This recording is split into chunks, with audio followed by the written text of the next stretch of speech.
When Dis was invited to do the Berlin Biennale, I think it was kind of obvious that we were going to talk about the present moment. We were going to talk about now. So in a way, I think the Biennale is more rooted in a time than it is a place. We find this moment to be just the most contradictory, paradoxical time that we could possibly be living in. The present is this incomprehensible, insoluble place. I think what Shawn brings is this incredible heightened configuration of places, of objects, of things. The intent, I think, is often to make a physical space, but usually the budget restrictions don't allow for that. And so we're always then kind of flattening the physical space into a two-dimensional, image, basically. But I feel like the intent is always to create something more tactile. One of the things that I play with a lot of my body of work is looking at these, what they're called comfort stations in the US, a very raw environment where you can get all the comforts of home, like go to the bathroom, wash your face, wash yourself, etc., take a shower. And so this is basically a comfort station, but it's in the Kunstwerk. So for this piece, what we're doing, or what I'm doing, is re-envisioning one of the washrooms in the Kunstwerks, and then to create this hub of information for the Biennale. And we're making it into basically a hybrid space. It's going to feature a squat toilet on the floor, a kitchen with a hose. So I guess someone could actually technically shower in the space as well if they, if they wanted to. A large screen monitor where you can actually see digital content from the Biennale. And then there's going to be several light boxes in the space to try to open the space up and make it feel more transportive to another environment. If you're interested, you can actually use the space with multiple people. I guess you could also leave the door unlocked, and so other people could come in while you're in there. So the space is really set up to be an environment where you can share and you can, I guess, commingle. Is that why you called it number 3? Number 3 was the title because I think in English-speaking terms, when you have to go number 1 or number 2, it's very understood what that means. So I want to introduce a third mode. So number 3 is really this additional aspect that incorporates the social and informative aspects. And so yeah, you can basically do whatever you would do. It's almost like a coffee shop in a way. I actually will be serving coffee for the opening inside the room, but it really is meant to be a multifunctional space. This bathroom installation is going to invert a lot of expectations for a bathroom, like having, throw pillows on the floor of a bathroom that has a floor toilet. I think that most people would find that just incomprehensible.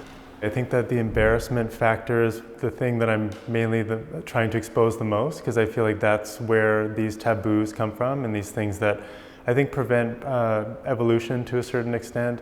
I think that all of these situations that I show, a lot of people think that they're futuristic because they don't exist now, but I mean, they're really not that futuristic because the two things and the way they're put together in the images that I make, they're basically already happening. It's just we're culturally, we don't talk about them in that way. Bathrooms have always been something that that you've worked with, so why? So I'm trained as an architect, and I think in the world of architecture, when you work at a firm, the bathrooms are always kind of designed by the lowest person on the chain.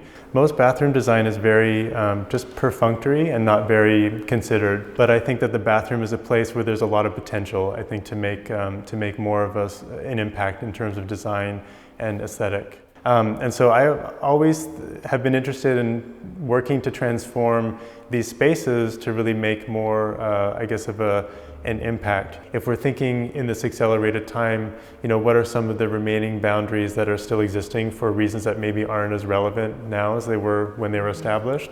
How these can be removed, and so that you could be using a floor toilet while your friend is like washing their dishes. And once the hygienic concerns are addressed, I feel like there's no reason that toilets have to be enclosed in these small rooms, or like with these shame barriers or. But on the flip side, the bathroom's also the one place where you can close the door and lock it, and it's one of the only places in your home that you're allowed to lock the door.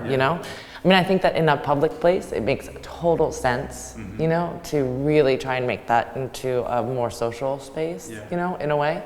But I kind of wouldn't want to lose the the private time. You know, cultural comforts can be changed, and I think that's based on habit and based on understanding, and then maybe functions redefined. And that's what number 3 is. You know, it's basically looking at a reinvention of using the toilet. Yeah, I think there's something that's like reflecting, you know, in also like our culture in general. When you think about like how many millennials are comfortable posting a nude selfie but wouldn't be comfortable going to a spa and getting naked. I noticed too that when people do, say, a naked selfie on the toilet, it all of a sudden goes to this other place, you know, where it's like, oh, you took it too far. You know, it's like there is still this kind of this limit of what is acceptable, and then what does that mean? You know, where your discomfort starts to enter in, what does that tell you about yourself and your level of taste? I think a lot of, especially Americans, have a lot of issues with their body and with public intimate space. It's really these, you know, like forgotten spaces, you know, the bathrooms in institutions, you know.